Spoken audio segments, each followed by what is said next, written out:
I started off this video by saying 1, 2, 3 gorillas, even though I don't run a gorilla. But anyways, first place locals are Constellars, because I never actually mentioned Constellar at all in the tournament report list, I don't think, but I said stuff like Pleiades and stuff like that, so hopefully people picked up on the fact that I was indeed running Constellars.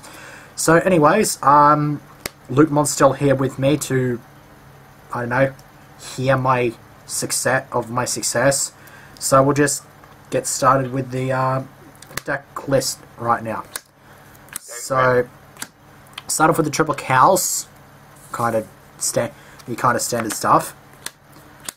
Pollux, open up these two, you are pretty much golden if you have a whole bunch of back row along with it.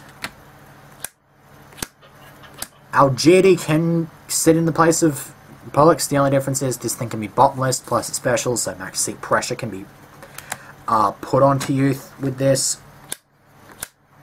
3 Sombres. I was actually, to be fair, I was sort of juggling between 3 and 2. I basically decided to go with 3 here, and with the intention of siding one out for games 2 and 3 if I deemed it necessary. I think most of the time I did. I think there was one where I really wanted to keep the Sombre there, just so that I had more options to top into, because the Sombre actually won me my semi-final.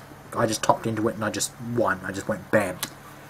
Double Sheraton, sided this out a lot of the time. When I summoned it, it was pretty much useful all the time. I think it got veiled once, and then that was it. But aside from that, it put in a lot of work, and I sided it out whenever I needed to, because it was easy to take those out. The Bear, I think I sided this out once. Like, even though it's useful, I sided this out once, I think, against Noble Knights, because this thing would not have worked that well against Noble Knights, because they have stuff that prevent targeting and destructioning and that sort of this, that, and the next thing. Thunder King put in work against our hieratic rulers and got me the tournament win. Honest, of course, once again put in the work, and Max C, which I managed to get some good pluses off of. And then spells, Rota for the search, and then Triple Tenki. Another card which I actually sided one off out whenever I felt that it was necessary. This is like not a complete nut of necessity for the deck. I think that this can run perfectly fine with 2 Tankies. And that's basically the mentality that I came up with in as reasoning for siding one out in games where I decided that the Tanky wasn't the most central piece of the deck, most required piece of the deck. Then back row hates the double Lance and the double MST, which I would max out onto the 3rd against decks that spammed a lot of those back row sort of stuff. A Book of Moon and the Dark Hole, standard sort of stuff. Now the traps I believe are what won me the game, won me the tournament full stop. So I'll go through these. We got Double Fiendish Chain, which committed a fair bit of work, especially against Madolches, because I went Fiendish Mewfuel, and then killed, and then ran over with Pleiades. It got bounced back to hand with thing. He summoned it again, and I dropped the second one on it, and I just put in so much damage. Really helped. Double D Prison was useful whenever I had it in there. I would side it out in occasions where, you know, targeting effects were going to be pretty much useless. Mirror Force, I got this to win me a couple of games. Bottomless, it's a bottomless, it exists. Solemn Warning does the shenanigans, won me the round 4 matchup against Mermails. Compulse, standard. Torrential, standard. Wabaku, I got off a grand total of once. I might drop this for something else, I'm not too sure, but I like its reactivity. Like, if you hit this with a MST, you can still chain it and get the proper effect. 7 tools and PV at the entire day, because I didn't actually mention everything that the 7 tools did in my tournament report. I think game 2, when I had the Thunder King on the board, he went for the skill drain, which I stopped with this. Against Gear, I think I mentioned I stopped a warning with this. I stopped... What else? I think I stopped a Compulse. I stopped a Fiendish, I think. It basically just just flipping. I basically flipped this at the right time just about every single time. I managed to just completely throw my opponent into a frenzy. And then Call the Haunted, which surprisingly wasn't anywhere near as useful as I thought it would be. Basically, whenever I saw it, I had full advantage and was able to take game anyway.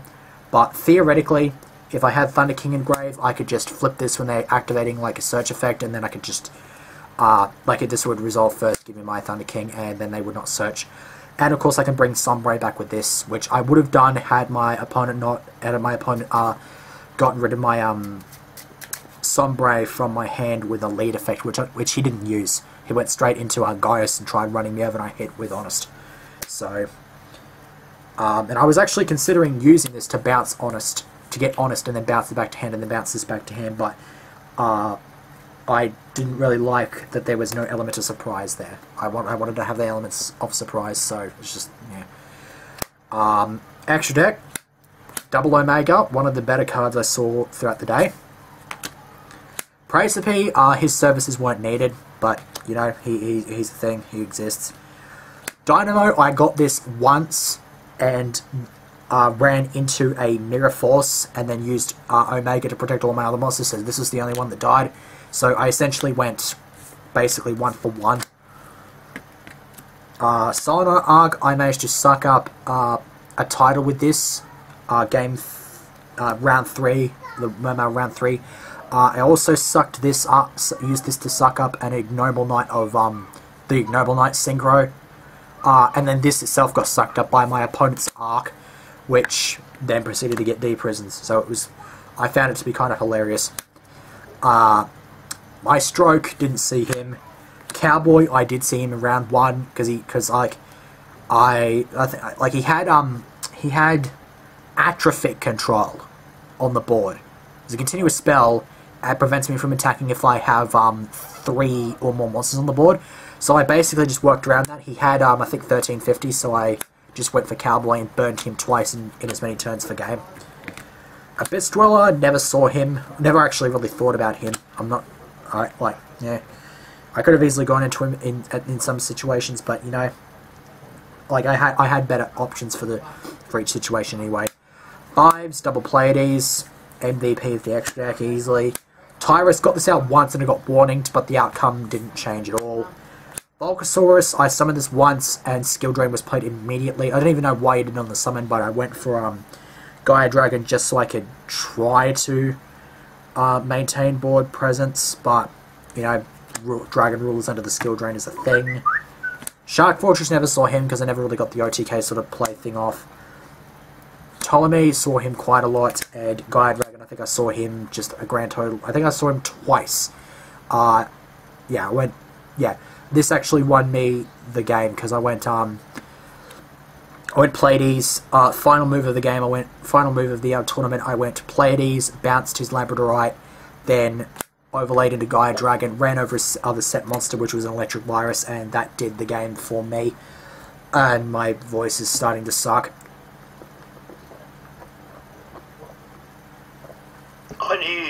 I know, right? Anyways, side deck. Double Diner, which I actually never actually saw this, now that I think about it. I sided it in against most of my matchups, which spammed specials, but I never saw it.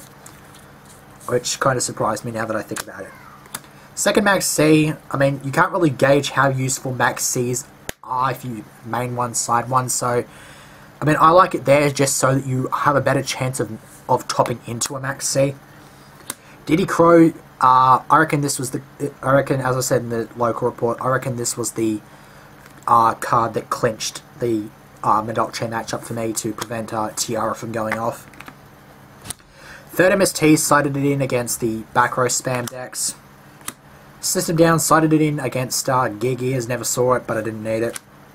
Zombie World caused minor disruption game 2 against Noble Knights in the round robin matchups. I saw it one other time, but by the time that I'd gotten it on the field, I already had full advantage and then proceeded to take the game. Defissure and then Macro. I only had Macro in effect once and it got blown up by a Sue immediately afterward. Defissure actually got me game it won me game 2 against my round 3 Mermail matchup because I just opened up with this and he had literally nothing. Against round 4 though, he had answers, he had NSTs and shit ready to pop that stuff. Black Horn, this prevented a Black Rose from nuking the field in the grand final, so this thing deserves some praise. Soul Brain sighted it in and never saw it. I don't really see the reason why this is at 1. It really should not be at 1, just full stop. Royal Prison, just sort of a random tech. Monsters cannot be special from the graveyard, so I sighted this in against stuff like Mermails, and Hieratic Rulers. The one time I saw it, I already had the game anyway, so I saw it a few times. The only time I actually activated it, by that time I'd already won the game. I still like it because, you know, you can have your opponent spend up some fuel to put a Dragon Rule on the board, and then you can just chain this and proceed to say no. Oh wow. It's really nice. Then one Iron Wall, the only side card that I didn't see. I probably might cut this, I'm not too sure. See what happens. Deck Dev, I'm almost certainly going to cut because I saw this once and I top decked it and it was dead. And then Mind Crush, which I did against... Which one? I like one of the Noble Knights had the effect where you reveal 3 Noble Arms cards, and then the opponent picks one and adds it to the hand. And so he showed them to me. I randomly picked one, and then because he then revealed the card that I'd picked, even though I don't think he absolutely had to, but whatever. But yeah, as soon as I saw it, I basically just went Mind Crush, hit that. I think it was like game 2 or 3 though, so it didn't really have any bearing on whether or not I was going to win that match, because I ended up losing. That was my only loss for the thing, so, but, you know, whatever. But yeah, overall, I like the way that the deck turned out. It was really good. This actually happens to be my first ever local win after going 5-0 in an early tournament and then getting the results put in incorrectly, thus giving me 5th place, which still pissed me off. And I've had a couple of 2nd place finishes as well, so to get a gold medal is quite relieving, and I didn't think I'd get it with Constellars, but you know what, I committed. I was actually seconds away from using our Cyber Dragons, but I decided to go with my gut feeling and go with Constellars, and what do you know, it happened. So, that's about it from me and Mr. Luke Mons. I'm going to proceed to say a hearty farewell until I do something else. Yeah, congrats Draco, and we'll see you all next time. Shake.